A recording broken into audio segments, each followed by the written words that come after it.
Okay, let's unpack this. Have you ever felt like you're, I don't know, trying to put out a 5-alarm fire in your chest with like a marshmallow? Yeah, that's a good way to put it. We're talking about that miserable, fiery sensation, acid reflux, heartburn, GERD, the daily digestive agony that sends literally millions of us scrambling for the biggest, fastest acting medication we can find. Tums, Rolaids, the stronger stuff. Exactly. And what is the collective assumption we have all made? It burns, therefore. Well, you must be an acid factory that is overproducing, right? It's at the logic, yeah. You need to turn off the acid faucet immediately. That's why we take the acid blockers. Simple. And this is where we deliver the absolute scientific gut punch of this deep dive, because that belief that burning means too much acid is, for the vast majority of people, completely wrong. Wait, hang on. Wrong. Utterly wrong. It is arguably the single biggest misconception in modern digestive health. So you're telling us that the constant searing discomfort we associate with too much acid is actually being caused by a fundamental lack of acid. Or acid that's just not strong enough. Or acid that's not strong enough, exactly. That sounds utterly counterintuitive, I know. Yeah, it really does. But it is the paradox right at the heart of the problem. If you ask why weak acid causes strong burning, you've asked the right question. The problem isn't the acid's existence, it's the failure of the system that's supposed to contain it. Okay. So our mission today is to explore exactly why and why treating this with standard acid reducers is, well, effectively pouring fuel on the fire. Okay, I'm hooked. Where do we start? To understand the fix, you first have to really appreciate the job description of your stomach. It is not supposed to be a gentle holding tank. It's designed to be an extremely hostile, high-security chemical zone. Right, we're talking chemical warfare in there, not a gentle bath. Exactly. The required acidity is not mild. We need a pH level between 1 and 3. 1 and 3. Most people hear that number and think, okay, that's maybe like lemon juice. No. For context, that pH level is comparable to diluted battery acid. Whoa, okay, battery acid, that paints a picture. It's super concentrated, highly corrosive, and it's designed to melt things. And why does it need to be so aggressive? Well, this extreme acidity serves 3 critical roles. First, it activates the main enzyme that breaks down protein, pepsin. It only kicks on when the pH hits 1.5 to 2. Okay, protein breakdown. Got it. Second, it acts as a chemical sentinel, basically sterilizing your food, killing dangerous microbes that you inevitably ingest. Oh, the security function. And third, and this is critical, it enables the absorption of essential nutrients, specifically vitamin B12 and key minerals like calcium and magnesium. So if your stomach pH creeps up, say, to 4, 5, or 6, which sounds more acidic than neutral still. But it's not nearly acidic enough for the job. Right. So it has essentially gone from being this powerful industrial-strength chemical reactor to I don't know, a sad, weak public waiting pool. Hey, that's a perfect analogy, actually. It fails to meet the basic security standards required for digestion. And that failure screws everything else up downstream. Completely. It throws the entire digestive sequence out of whack. That initial strong acid bath is the signal, the trigger for everything else. Like a domino effect. Precisely. If the acid isn't strong enough, the stomach can't properly signal the pancreas to release its digestive enzymes, nor can it signal the gallbladder to release bile. So the whole process just stalls. It's like the opening bell at the stock market didn't ring. The whole day's trading simply fails to start properly, and your entire system kind of runs on half power. Okay. Yeah. Let's talk about the actual burning sensation, the reflux itself. It's acid coming back up through that muscular valve, the sphincter, into the esophagus. We focus on the pain, but the fundamental mechanical issue is, why did that muscular trapdoor fail to seal tightly in the first place? Right, that's the key question. And the low acid paradox provides 2 distinct but connected answers. The first is purely chemical. Your lower esophageal sphincter, that trapdoor, it has an internal sensor. A sensor in the valve. Yeah. This sensor requires the pH of the acid below it to be correctly low, between 1 and 3, to get the signal that digestion is progressing properly and that it's time to clamp shut. So if the acid is weak, like pH 4 or 5? The sensor basically says, nope, the conditions aren't right down here, the job isn't done, and it stays loose. It doesn't get the signal to close tightly. So the valve is literally waiting for proof of that battery acid environment, but because the acid is weak, it never gets the signal, and the door stays kind of ajar. Exactly. That's reason 1. The second reason is mechanical, and this is the big, surprising piece of information for most people. Internal gas pressure. Gas. Like bloating. Yes, but think about why the gas is there. Since that weak acid failed its job, it didn't break down protein properly and it didn't kill off ingested bacteria. But What happens? stuff starts to rot. Essentially, yeah. Undigested food ends up fermenting in the small intestine, but way too high up. This is a condition we call small intestinal bacterial overgrowth, or SIBO. SIBO. Okay, I've heard of that. And that causes gas. Lots of gas. So, this is where your dramatic analogy comes in. Imagine your entire digestive system is like a high-pressure, shaken-up soda bottle. Okay. Because you have this microbial party, this fermentation happening way too far up the line, it creates a huge volume of gas. Carbon dioxide, hydrogen, methane. Right, and that gas builds pressure. Exactly. That gas has to go somewhere. It travels upward into the stomach, causing intense bloating, burping, and belching. Sound familiar? Very familiar. And here's the kicker.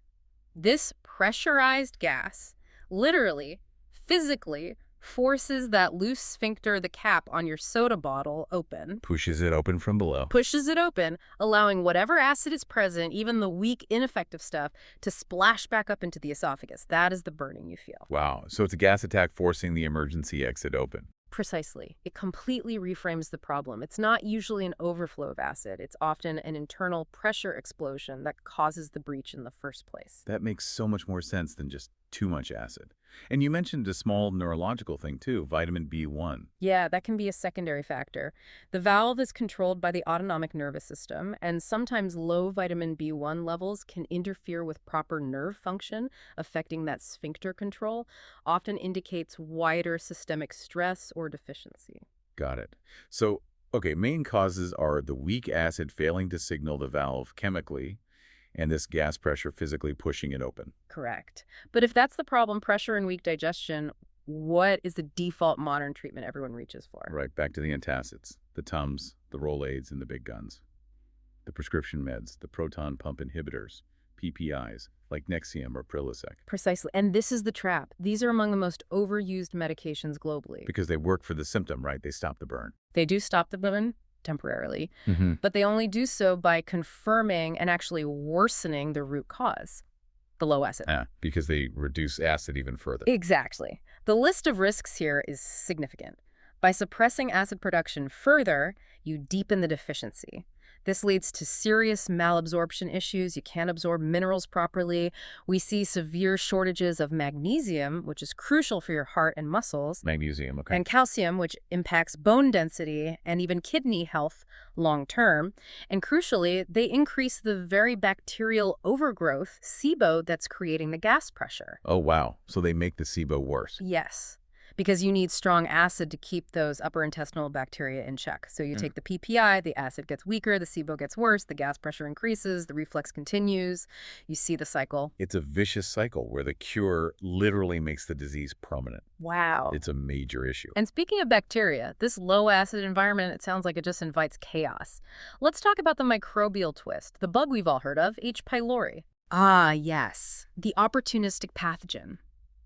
This sneaky microbe is actually responsible for a huge chunk of acid indigestion in ulcer cases, maybe up to 30–40%. And it likes low acid. It thrives when the stomach acid is low and the environment is more alkaline. That weak state we accidentally create, that's its preferred habitat, to switch from being just kind of there to being an active problem. And what's really fascinating is its strategy for staying alive. It's almost like it's sentient in how it tries to sabotage your immune defenses. It truly is a sinister little strategy. Mhm. Your immune system has this powerful, broad-spectrum defense compound called cathelicidin. Think of it as your body's own natural antibiotic. Okay. Crucially, cathelicidin is activated by vitamin D3. Active vitamin D3 turns it on. Right. So to survive, H. pylori actively produces substances that try to block or shut down vitamin D receptors in your stomach lining and immune cells. Get out of here. It blocks vitamin D receptor. It tries to, yes, because it knows if you have enough active D3, your own immune system, through cathelicidin, will kill it on contact. It's trying to disarm you. That's incredible. And devious. It really is. And Nice. this is why low acid becomes a systemic problem, not just a localized burn. Beyond the reflux, the B12 malabsorption caused by low acid can lead to a specific type of anemia, pernicious anemia. Okay, yeah. And that chronically weak immune barrier in the stomach partly due to low acid and maybe H. pylori activity, significantly increases susceptibility to much more serious issues down the line, including, unfortunately, gastric cancer risk over time. Wow. Okay, so this low acid thing is way more serious than just heartburn. So if the problem's a severe deficiency and our stomach needs the strength of, like, battery acid, should we just be chugging vinegar? Is there a safe way to actually reverse this weakness? Definitely do not chug straight vinegar, please. That would be That's a unpleasant. good safety tip. But for temporary relief, diluted apple cider vinegar, ACV, is a common technique people use. It doesn't directly add acid, but it seems to indirectly stimulate your body's own production of gastrin, the hormone that tells your stomach to make acid. So it nudges the system. Kind of a nudge, yeah. If you use it, it must be diluted maybe 1 to 2 tablespoons in a good amount of water, like 8 to 12 ounces. And definitely sip it with a straw to protect your tooth enamel. It's quite acidic itself. Right, protect the teeth. But you said temporary. Yeah, it's not really the permanent fix for most people with significant low acid. So what is the real permanent fix? The thing maybe doctors used back when they understood this chemistry better. That would be betaine hydrochloride, often just called betaine HCl. Betaine HCl. Okay. This is actually an old school remedy, something widely used by physicians back in the 1930s, 40s, 50s, before the era of powerful acid blockers like PPIs really took over. So it's not some new fad. Not at all. There are studies from that era demonstrating that betaine HCl could dramatically restore proper gastric acidity. They documented taking patients' stomach pH from a useless, say, 5.2. The waiting pool level. Exactly, the waiting pool, down to the required strong pH of less than 1, often within about half an hour of taking the supplement. Wow, that fast. Yeah. It simply provides the necessary hydrochloric acid supplement right there in the stomach where it's needed most. Okay, that is powerful validation from medical history. So how does someone go about using this? Because you said pH 1 is like battery acid. You can't just guess the dose, right? Absolutely not. This is crucial. You use what's called a titration method to find your specific dose because the HCl content in available tablets can vary and everyone's level of acid deficiency is different. The key is listening very carefully to your body. Titration. Yeah. Like in chemistry class. Adding drops until something changes color. Sort of, yeah. You start low, say maybe 2 tablets taken immediately before a meal that contains a decent amount of protein. Okay, 2 pills before eating. If you feel absolutely nothing, no different than usual, then the next day at a similar meal, you try 3 tablets before the meal. Increase by 1. Yeah, you keep slowly increasing this dose each day, maybe up to 4, 5, 6, sometimes even 7 tablets for people with very low acid, until you feel one specific sensation. A mild, gentle warmth in your stomach. Not burning, not pain, just a distinct, gentle warmth. The warmth is the signal. Like the color change in titration. Exactly. That warmth tells you that you've added just enough supplemental acid to finally achieve that necessary strong corrosive pH, that 1-3 range. You've reached the target. Okay, so once you feel that warmth. You found your upper limit. Yeah. So you cut back by 1 tablet for all your future meals. That dose, the one right before the dose that caused the warmth, is your maintenance dose. Got it. So if 5 pills cause warmth, your dose is 4. Precisely. And what happens then? As that strong pH is consistently restored at meal times, the entire system starts to correct itself. How so? Well, the valve, the sphincter, closes properly because its chemical sensor is finally happy. Right. It gets the right signal. The food digests properly because pepsin is activated. The SIBO, the bacterial overgrowth, starts to reduce because the environment is hostile again and food isn't sitting around fermenting. Less gas pressure. Exactly. Less gas pressure, less bloating. And so the reflux simply goes away for most people because the underlying chemical and mechanical failures have been fixed. That's actually amazing. It addresses the root causes, not just the symptom. But this whole problem implies that our bodies stopped making sufficient acid at some point. Why would that happen? Why did we lose this crucial function in the first place? Yeah, that's a really important question. It's usually a combination of modern lifestyle factors and, critically, a lack of the essential building blocks. Like diet. Diet is number 1, absolutely. Chronically eating, junk food, highly refined foods, processed foods. But also, interestingly, the habit of grazing, eating too frequently. Eating too often is bad for acid. It can be. If you never give your digestive system a proper break between meals, the cycles of acid production, enzyme release, and rest can begin to malfunction over time. Your stomach needs downtime, too. Okay, makes sense. What about building blocks? Then there's the nutrient deficiency list. You literally cannot make hydrochloric acid without chloride. Where do you get chloride? primarily from salt. But it needs to be unrefined sea salt, ideally, which also contains trace minerals. Not just standard table salt. Preferably not, yeah. You also need adequate zinc, iodine, vitamin B1 again, and magnesium. These are all cofactors in the acid production process. If your levels are low, You just can't manufacture enough acid. your body simply cannot make sufficient acid no matter how hard your stomach tries. We also see chronic low acid tied quite strongly to insulin resistance, metabolic syndrome, Ah, the blood sugar connection. yes, and sometimes even diets that are chronically low in animal protein because protein stimulates acid release. Okay, that covers a lot of ground for why this happens. So we've covered the, let's say, 9 out of 10 cases where low acid is the issue, but we have to introduce a critical rare twist. What if someone does try the betaine HCl titration, or even the diluted ACV, and immediately feels pain or burning? Right, that immediate pain or worsening of symptoms is a huge red flag. It strongly suggests you are likely dealing with the exception. True gastritis, meaning inflammation of the stomach lining, or an active ulcer. Where the stomach lining itself is damaged. Exactly. In that rare case, the stomach might actually be producing excess acid, or more commonly, the damaged lining is just too sensitive to handle any acid, even weak acid or the supplement. It's like putting lemon juice on an open cut. Ouch. Right, yeah. This is why the safety protocol is absolutely non-negotiable.